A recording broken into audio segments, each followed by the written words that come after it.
मैं पूजा के चुटकुले आप लोगों के लिए लाई हूँ एक मज़ेदार चुटकुले। अगर आपको अच्छा लगे तो लाइक शेयर सब्सक्राइब जरूर कर दे। तो चलिए शुरू कर। एक शराबी हमेशा शिव जी के मंदिर में जाता था और नियम समय से पूजा पाठ करता था। एक दिन पुजारी ने यह देखना चाहा कि इसे होश वगैरह भी रहता है या नहीं।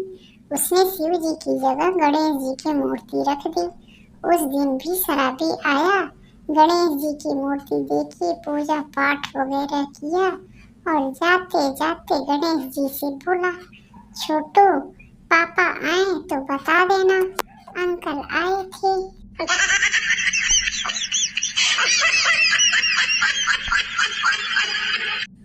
मेहमान कर्मचारी का मतलब क्या? आंसर, तेज पत्ता। कोई भी सब्जी बनाते समय सबसे पहले उसे ही डाला जाता है। पूरे समय जो सब्जी के साथ रहता है और उसी सब्जी को परोसते और खाते समय सबसे पहले उसे ही खींचकर बाहर फेंका जाता है। सफल अधिकारी का मतलब क्या है पता है? आंसर, धनिया।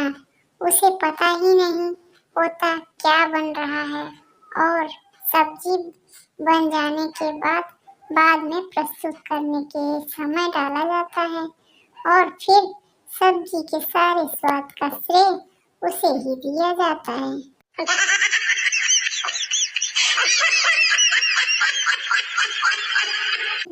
लड़का बोला, सुनो जरा। लड़की, चुप रहो, खाते टाइम बात नहीं करते, खाना खाने के बाद। लड़की, अब बोलो। लड़का, तेरी प्लेट में मक्खी थी।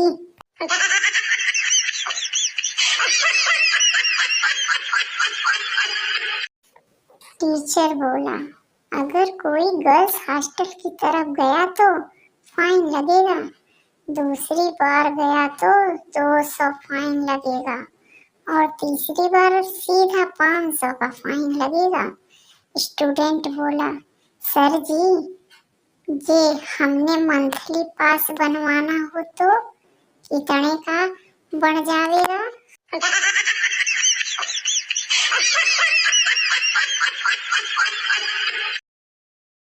पहले के जमाने में कोई अकेले बैठा बैठा हंसता था तो लोग कहते थे पागल हो गया है या फिर इस पर भूत प्रेत का साया है।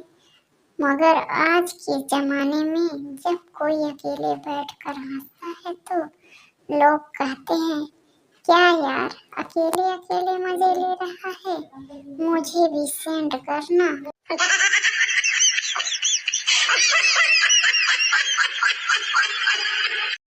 आदमी शादी से पहले गर्मजोशी में रहता है और शादी के बाद कुछ दिनों तक मदहोशी में रहता है और उसके बाद पूरा जीवन खामोशी में रहता है।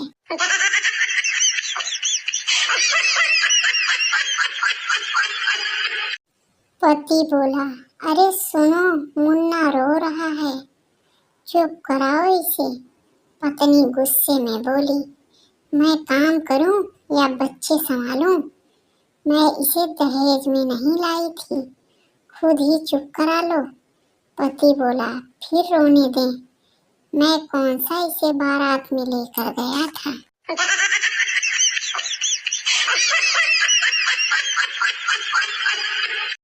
पति बोला, जब तुम घर जाती हो तो तुम्हें कैसा महसूस होता है? पत्नी, हम औरतों की उम्र 45 क्यों ना हो, मायके में पैर रखते ही 16 की उम्र वाली फीलिंग आ जाती है। पति, ओह अच्छा। पत्नी, तुम कहो तुम्हें ऐसी 16 की उम्र वाली फीलिंग कब आती है? पति बोला, बस हमारा भी वही, जब तुम मायके जाती हो।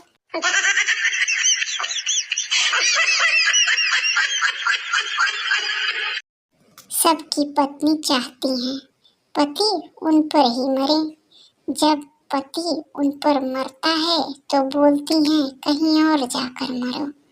जब कहीं और जाकर मरता है तो बोलती हैं कहाँ मर गए जाके।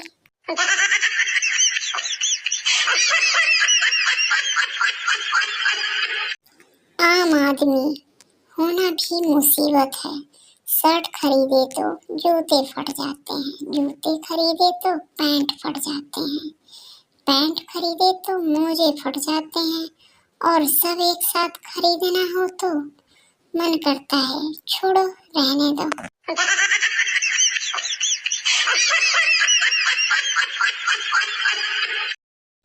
डॉक्टर ने एक आदमी को सलाह दी, रोज भाप लेते रहना।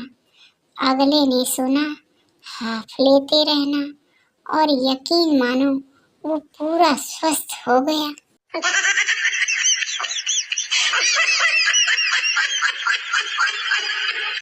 आदमी बोला, गुरुजी मुझे बताइए मैं कैसे अपने अंदर झांकूं, कैसे अपनी कमियां ढूंढूं।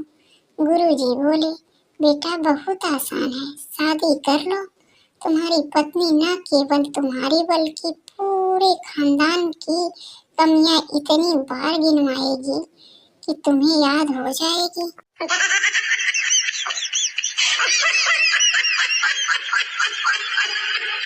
दरोगा बोला, तुम्हें हवलदार की जेब में माचिस क्यों जलाई? चोर बोला, सर हवलदार साहब ने कहा था अगर जेल नहीं जाना चाहते तो जेब गर्म कर, मैंने माचिस जला दी।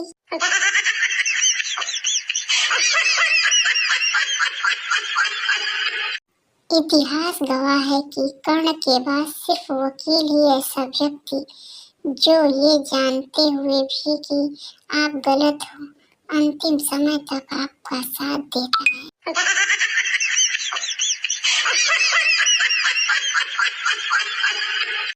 पत्नी बोली, अगर मैं खो गई तो तुम क्या करोगे? पति बोला, मैं अखबार में इश्तिहार दूंगा। पत्नी, तुम कितने अच्छे हो, क्या लिखोगे? पति, जिसको मिले उसकी।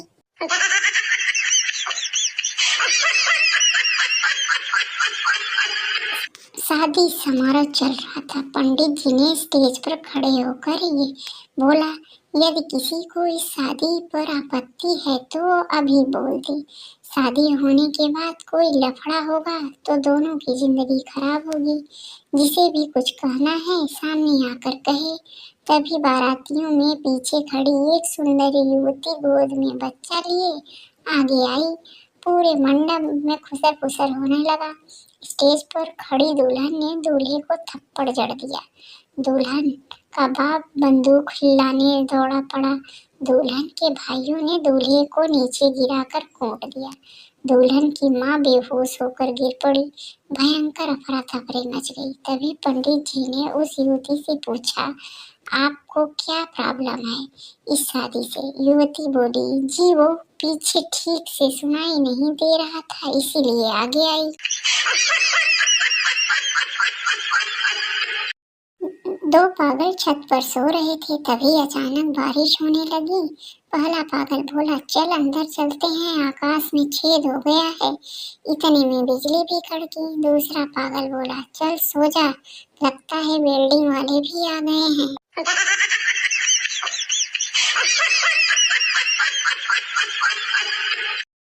अमिताभ बच्चन भी ना बड़ा ही गजब का आदमी है। पहले कौन बनेगा करोड़पति में रुपए जीतने के लिए कहते हैं, फिर कल्याण ज्वेलर्स से सोना खरीदने के लिए कहते हैं, फिर मुथूट फाइनेंस में सोना गिरवी रखकर कर्ज लेने के लिए कहते हैं, और आखिर में जब कर्ज की किस्त भरने का टेंशन आए तो सर पर नवरत्न तेल रखने के लिए कहते हैं, और तेल लगाते वक्त कपड़ों पे गिर जाए तो घड़ी डिटर्जेंट से धोने को कहते हैं।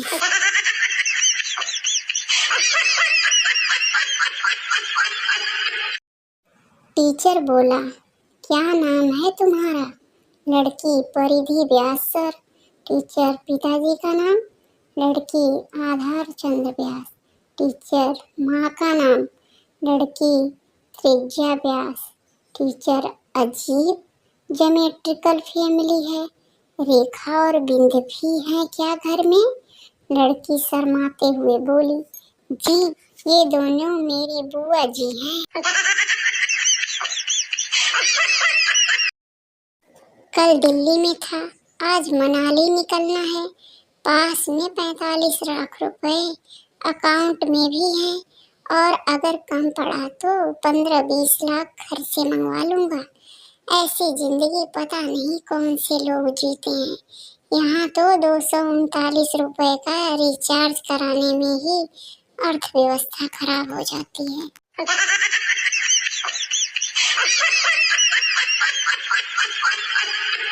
भाभी जी हर रोज नए जूते पहनकर काम करने जाती थी। भाभी जी की सहेली से रहा नहीं गया। उन्होंने पूछा, क्या तुमने जूते की दुकान खोल रखी है? रोज नए जूते पहन कर आती हो?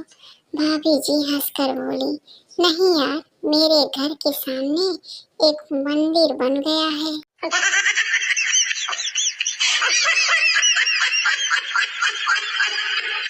परेशानी का कोई मापदंड नहीं होता साहब। हम तो केवल ये सोचकर ही परेशान रहते हैं कि वेस्ट इंडीज के लोग ऐसे हैं तो वहाँ के चुड़ैल कैसी होंगी।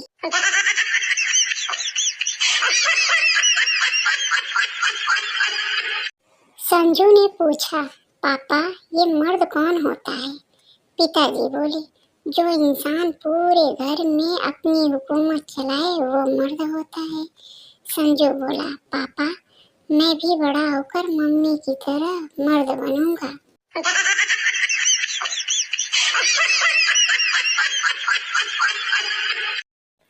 पति, तुम मुझे बात बात में अपनी माँ के पास जाने की धमकी देती हो, क्या अच्छी बात है ये? पत्नी बोली, ठीक है, अब मैंने जाने का इरादा ही छोड़ दिया है। अब माँ को यहीं बुला लूंगी।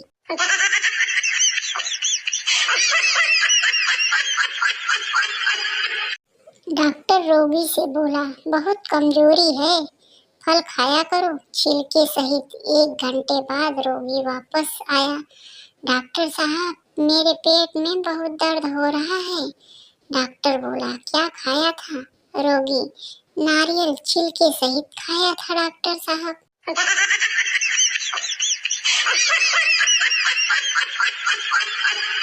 भिखारी ने आवाज लगाकर पूछा, बाबूजी रोटी मिलेगी क्या? अंदर से आवाज आई, अभी बीवी घर पर नहीं है, बाद में आना। भिखारी बोला, साले चुम्मा थोड़ी मांग रहा हूँ, रोटी मांग रहा हूँ जो तू भी दे सकता है।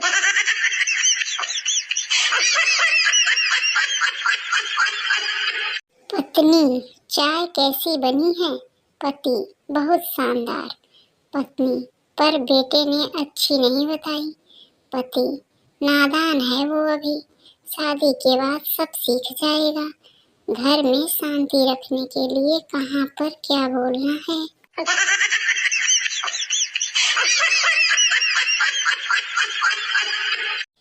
प्रेमी, भगवान ने तुम्हें इतना सुंदर बनाने के बाद इतना मूर्ख क्यों बनाया? प्रेमिका, हम दोनों को मिलाने के लिए। प्रेमी, वह कैसे? प्रेमिका बोली, मैं सुंदर थी इसीलिए तुम मेरी तरफ आकर्षित हुए, और मैं मूर्ख थी इसीलिए तुम्हारी तरफ आकर्षित हुई।